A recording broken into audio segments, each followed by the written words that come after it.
तुमने नेमत को बताया कि तुम वहां आ रही हो? इसकी कोई जरूरत नहीं है आमिर। वैसे कितनी अजीब बात है ना, एक वक्त था जब मैं नेमत से दूर होने का सोचती थी तो आधी सी हो जाती थी, लेकिन अब उसके होने ना होने से मुझे कोई ज्यादा फर्क नहीं पड़ रहा। But I believe this is life. लेकिन रमशा, तुम उससे प्यार भी तो बहुत करती हो। मगर अब उसके बगैर भी जीना मुझे आ ही गया है।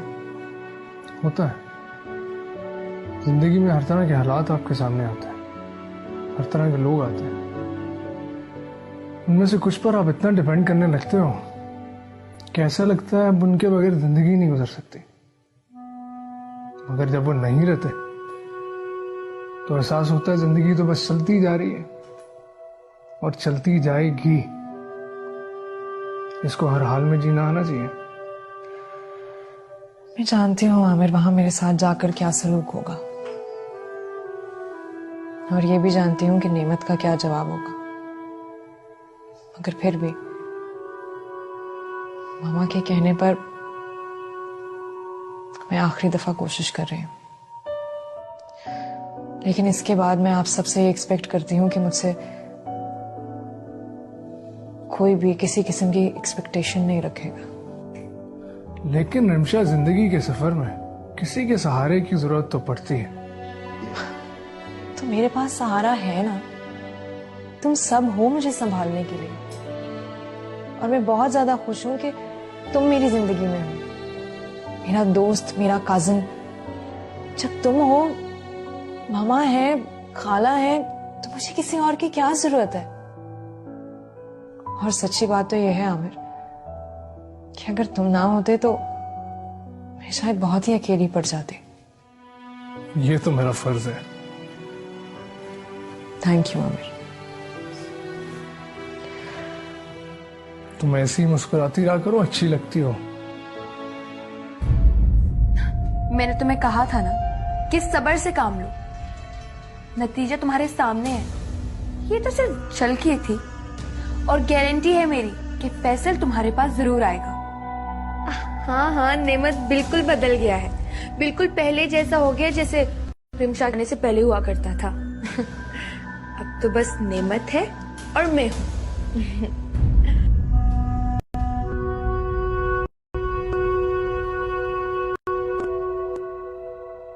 तो मेरे पास सहारा है ना, तुम सब हो मुझे संभालने के लिए, और मैं बहुत ज्यादा खुश हूं कि तुम मेरी जिंदगी में हो, मेरा दोस्त, मेरा कजिन। जब तुम हो, मामा है, खाला है, तो मुझे किसी और की क्या जरूरत है। और सच्ची बात तो यह है आमिर कि अगर तुम ना होते तो मैं शायद बहुत ही अकेली पड़ जाती।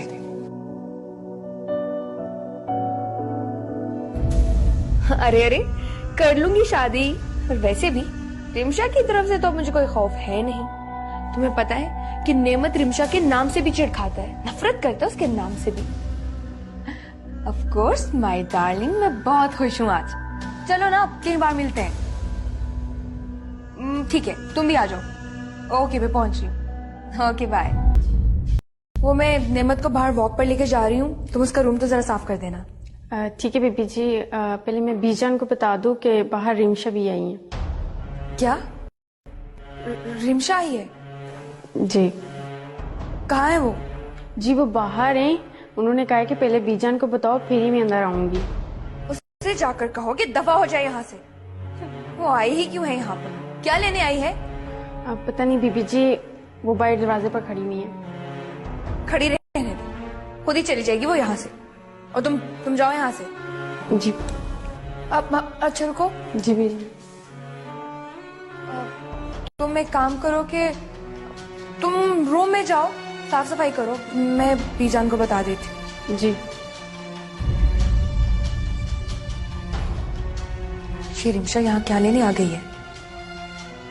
लगता है इसे फिर से अपनी बेइज्जती करवाने का शौक पड़ गया है। अभी जाकर बीजान को बताती हूँ।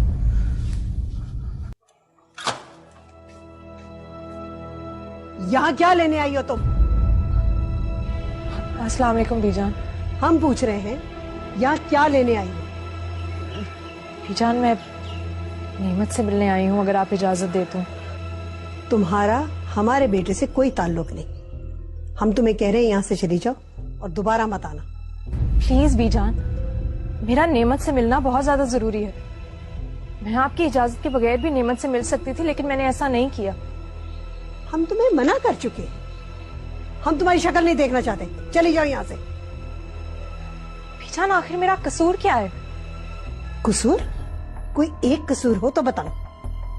तुम हमारे बेटे के काबिल नहीं हो। ये बात तो मैंने पहले दिन ही देख ली थी। नेमत की अकल पे कैसे पर्दे पड़ गए थे। बीजान कुछ खुदा का खौफ कर लें, प्लीज मुझे एक बार नेमत से मिलने तो दें। अपना घर छोड़ के पता नहीं कहाँ कहाँ रंग रलियां मिलाती फिर रही हो तुम। अब नेमत की याद कैसे आ गई तुम्हें?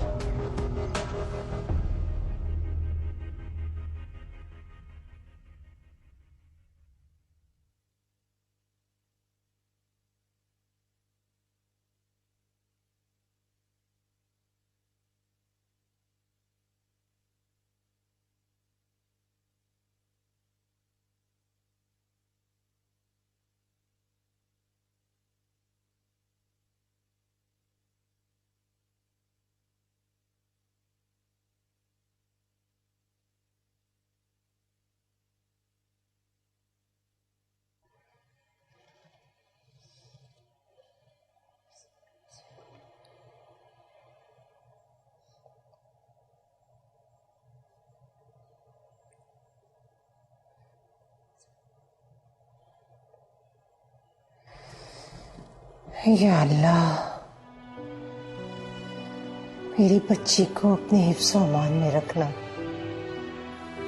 या अल्लाह, वो जिस मकसद के लिए नेमत से मिलने गई है उसे कामयाब करना। है अल्लाह, तू सब जानता है। अल्लाह, मेरी बेटी को इज्जत और आबरू के साथ अपने ससुराल में बसने की तौफीक अता कर। है अल्लाह, रिमशा और नेमत के दरमियान जो गलत फहमियां हैं उन्हें दूर कर दे अल्लाह। या अल्लाह, अपना रहम कर, अपना करम कर मेरे मौला, अपना करम कर दे अल्लाह।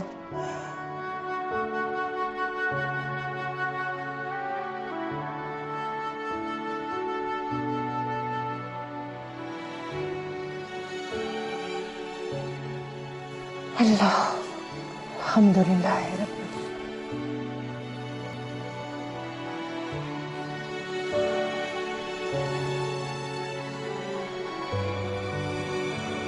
बीजान प्लीज मुझे इतना जलील मत करें। आखिरी बार कह रही हूं मैं आपसे, मुझे नेमत से मिलने दें। तुम्हारी ये मजाल, तुम हमें कह रही हो कि आखिरी बार मिलने दे? तुम होती कौन हो? हमने तुम्हें कहा है लड़की कि यहां से चली जाओ। जाओ। मुझे इतना जलील मत करें बीजान, मैं आपसे आखिरी बार कह रही हूं, मुझे नेमत से मिलने दें। तुम हमें कह रही हो? तुम अपने आप को समझती क्या हो? चलो जाओ, तुम्हारा यहाँ रुकने का कोई जवाब नहीं है। चली जाऊंगी, वैसे भी मुझे इस पिंजरे में नहीं रहना।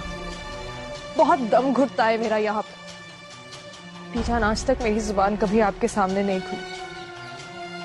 मैं आपकी बहुत इज्जत करती हूँ और करती रहूंगी, लेकिन आज मैं आपसे कुछ कहना चाहती हूँ। आपको अपने जुल्म का हिसाब देना पड़ेगा। आपने जो कुछ किया है मेरे साथ, उसका हिसाब देना पड़ेगा। बीजान, सच पूछे तो ये घर नहीं है, ये जेल है जहां सिर्फ बीजान की हुकूमत चलती है। आपको पता है, यहां तो सांस लेते हुए भी डर लगता है कि कहीं आप डिस्टर्ब ना हो जाएं। आप भूल जाती हैं बीजान कि यहाँ आपकी बहुएं रहती हैं। आपको तो बस ऐसा लगता है कि ये बहुएं नहीं है, कोई कोई कठपुतलियां हैं। तुम्हारी इतनी जुर्रत कि तुम हमारे सामने बोलो। अरे तुम्हें इतनी जुर्रत कहाँ से आई? बीजान, डर और इज्जत में बहुत फर्क होता है। इस घर में रहने वाले तमाम लोग आपसे डरते हैं, और आपके तो 3 फर्माबरदार बेटे हैं बीजान, जिनके दिलों का आपने खून कर दिया है। बीजान, वक्त हमेशा एक जैसा नहीं रहता। बीजान को एक ना एक दिन पछताना पड़ेगा। चली जाओ यहाँ से। हमारे सामने खड़ी होके हमारी बेइज्जती कर रही हो, हमारे साथ जुबान चला रही हो। जाओ यहाँ से।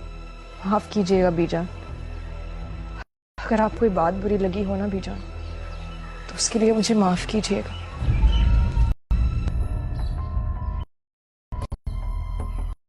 जिन लोगों पर इतना फख्र करती है ना, बस इतना याद रखिएगा कि वो आपको एक ना एक दिन धोखा जरूर देंगे। आयजा, इसे जाके इसके अपने घर का रास्ता दिखाओ। जाओ।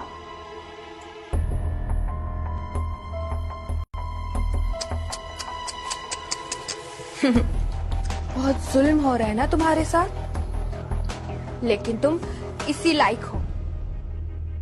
तुम पे तो तरस किया भी नहीं जा सकता। मैंने तुम्हें कहा था ना, एक दिन धक्के मार के तुम्हें इस घर से बाहर निकालूंगी।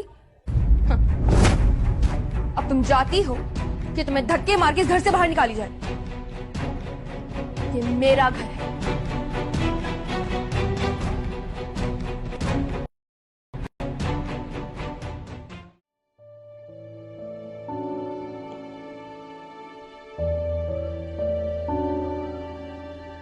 प्रेमशा, मेरी बात सुनो।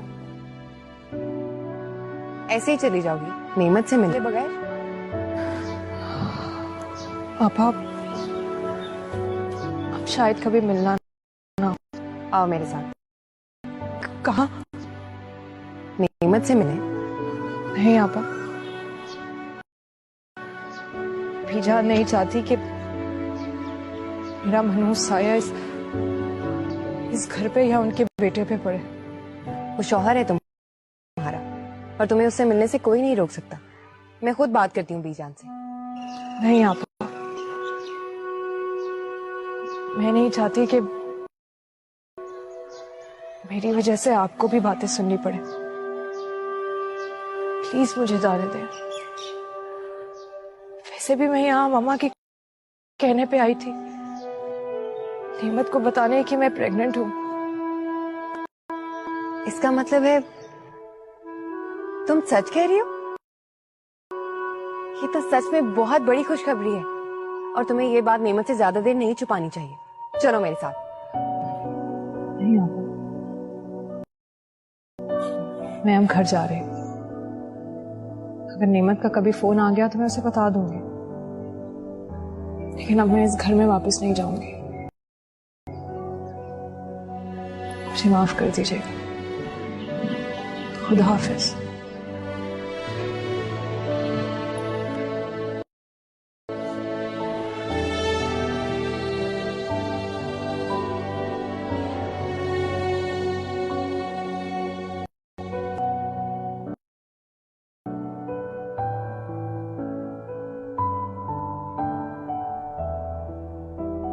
अस्सलाम वालेकुम। वालेकुम सलाम। कहाँ थे तुम? तो जरा दोस्त से मिलने गया था। एक कप कॉफी बना देंगी? आमिर, तुम्हें अपनी माँ का जरा ख्याल नहीं। क्या हुआ? बेटा, अब मुझसे तन्हा नहीं रहा जाता। क्या मतलब? बेटा, मतलब ये कि तुम्हारी खाला ने मुझे बताया है कि उन्होंने तुम्हारे लिए लड़की देखी है। माँ, मैं आपको कैसे समझाऊं? मैं अभी शादी नहीं कर सकता। आप क्यों हर बात में घुमा फिरा कर शादी का टॉपिक ले आते? तो क्या करूं बेटा, हर माँ का अरमान होता है कि उसके बेटे की शादी हो, उसके बच्चे हों, वो दादी बने। मेरा भी यही अरमान है कि तुम्हारी शादी हो, बच्चे हों, मैं दादी बनूं। आप क्यों इतना फिक्रमंद हैं? और खाम खाम मुझे भी टेंशन होती है। आप प्लीज मेरे लिए परेशान होना छोड़ो। बेटा, मुझे तुम्हारी खुशी चाहिए। माँ मैं बहुत खुश हूँ। बेटा, आखिर तुम क्यों सीरियस नहीं होते शादी के बारे में? मुझे नहीं पता, तुम अपनी रजामंदी दो। जल्दी चले, थोड़ा टाइम है। 5 सालों से यही सुनती आ रही हूँ, मुझे टाइम चाहिए, टाइम चाहिए, टाइम चाहिए। क्या मतलब है तुम्हारा? बूढ़े होके शादी करोगे या मेरे मरने के बाद?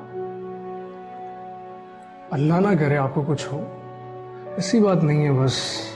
बस अब तुम्हारी मर्जी नहीं चलेगी। अब वही होगा जो मैं चाहूंगी और जो मेरा दिल करेगा। आई समझ तुम्हें?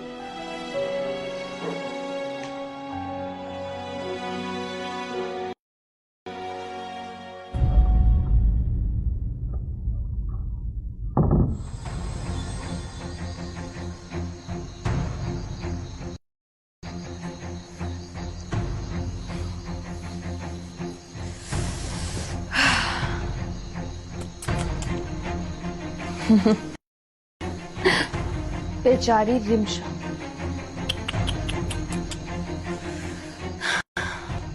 कभी कभी उसकी हालत पर तरस आता है, मगर क्या करूं, उसने नेमत की जिंदगी में आकर गलती जो कर दी।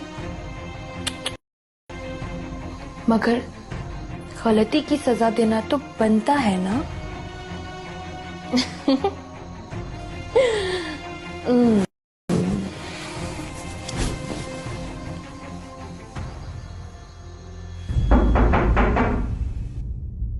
कौन?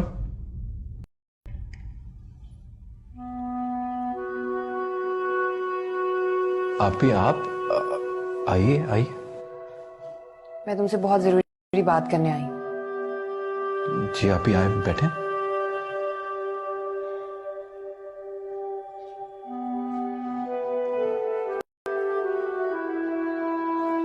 जी आप ही बताएं क्या बात है?